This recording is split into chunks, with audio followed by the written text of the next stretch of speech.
Hello all, doctor Richa P Agarwal from Dhwani speech and health clinic. आज हम basically जिस topic पे बात करने वाले हैं, टाइप्स ऑफ हियरिंग लॉस। कितने तरह के हियरिंग लॉस के टाइप होते हैं और किस तरह के लॉस में किस तरह के ट्रीटमेंट की जरूरत होती है। तो बेसिकली हियरिंग लॉस जो है, जो श्रवण दोष है, वो तीन तरह का होता है। सबसे पहला कंडक्टिव हियरिंग लॉस, दूसरा सेंसरी न्यूरल हियरिंग लॉस और थर्ड मिक्स्ड हियरिंग लॉस।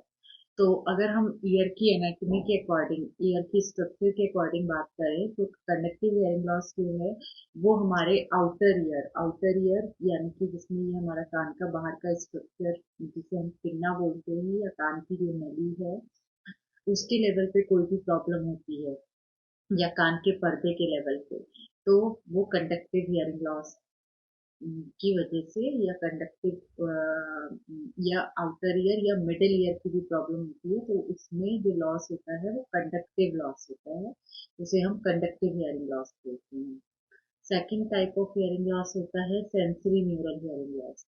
जब हमारे आउटर और मिडिल ईयर के बाद जो थर्ड स्ट्रक्चर है, कान का जो थर्ड पार्ट है, दैट इज इनर ईयर, जिसमें हमारी एक राउंड स्ट्रक्चर होती है जिसे हम कॉक्लिया बोलते हैं, और कॉक्लिया में हेयर सेल्स होते हैं जो एक फ्लूइड के अंदर तैरते रहते हैं।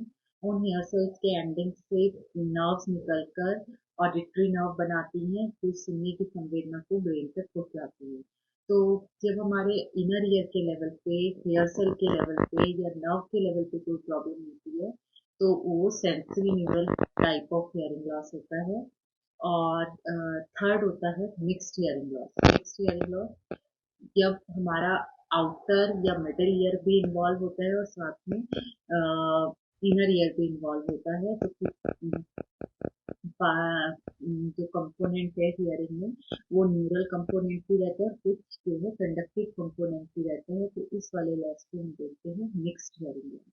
अब अगर हम बात करें कि किस तरह के लॉस में किस तरह के ट्रीटमेंट की जरूरत होती है, तो सबसे पहले मैं आपके नॉलेज के लिए बताना चाहूंगी कि कंडक्टिव हियरिंग लॉस जो होता है, यानी कि जिसमें कि हमारा आउटर ईयर, कान का पिन्ना, कान की नली, या हमारा कान का पर्दा, या मिडिल ईयर जिसमें कान की हड्डियां होती हैं, उसके लेवल तक कुछ भी प्रॉब्लम है, तो उसको हम मेडिकली यानी कि दवाइयों से या सर्जिकली या ऑपरेशन से ठीक किया जा सकता है, जो कि एक ईएनटी डॉक्टर के द्वारा, जो कान नाक गले के डॉक्टर होते हैं, उनके द्वारा किया जाता है। इसके बाद जो हमने बात करी है सेंसरी न्यूरल हियरिंग लॉस की, सेंसरी न्यूरल हियरिंग लॉस होता है जब हमारा, हमने अभी मैंने बताया आपको, इनर ईयर, जो कान का अंदर का स्ट्रक्चर है जिसे कॉक्लिया बोलते हैं, उसमें हेयर सेल्स या नर्व के लेवल पे जब प्रॉब्लम होती है, तो वो न्यूरल हियरिंग लॉस होता है। जब सेंसरी न्यूरल हियरिंग लॉस होता है, तो उसको मेडिकली या सर्जिकली ट्रीट नहीं किया जा सकता। उसमें हमें जो ट्रीटमेंट की रिक्वायरमेंट होती है, दैट इज रिहेबिलिटेटिव ट्रीटमेंट।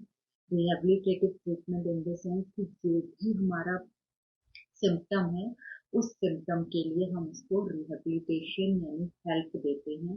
अगर हियरिंग लॉस है तो हियरिंग लॉस के लिए हियरिंग एड लगाई जाती है। न्यूरल लॉस होने में टिनाइटस भी होता है, जैसे मैं अपने पिछले वीडियो में आपको बता चुकी हूँ कि टिनाइटस के लिए हम टिनाइटस मास्कर यूज करते हैं। अगर हियरिंग लॉस एसोसिएटेड होता है टिनाइटस के साथ, तो हम हियरिंग एड्स ऐसे यूज करते हैं जिनमें टिनाइटस मास्किंग का ऑप्शन होता है। तो सेंसरी न्यूरल हियरिंग लॉस में रिहेबिलिटेटिव टाइप ऑफ ट्रीटमेंट होता है। थर्ड टाइप ऑफ लॉस है हमारा mixed hearing loss. Mixed hearing loss depend करता है कि हियरिंग लॉस की क्या सिवियरिटी है, कौन सा कंपोनेंट ज्यादा है, कौन सा कंपोनेंट ज्यादा प्रोमिनेंट है, उसके अकॉर्डिंग उस लॉस को ट्रीट किया जाता है। जैसे मिक्स हियरिंग लॉस में जो कंडक्टिव पैथोलॉजी है आउटर या मिडिल ईयर की, तो उसको by ENT, by ear nose throat physician जो है वो ठीक किया जाएगा, उसको मेडिकली ठीक किया जाएगा। और जो न्यूरल कंपोनेंट है, न्यूरल कंपोनेंट के लिए उसमें जो है पर्सन को जो भी रिहेबिलिटेशन की नीड होगी, हियरिंग एड लगनी है, टेनाइटस है, बेस्ड ऑन द सिम्टम, उसको हेल्प की जाएगी। तो इस तरीके से हमारे लॉस के according line of treatment very करता है।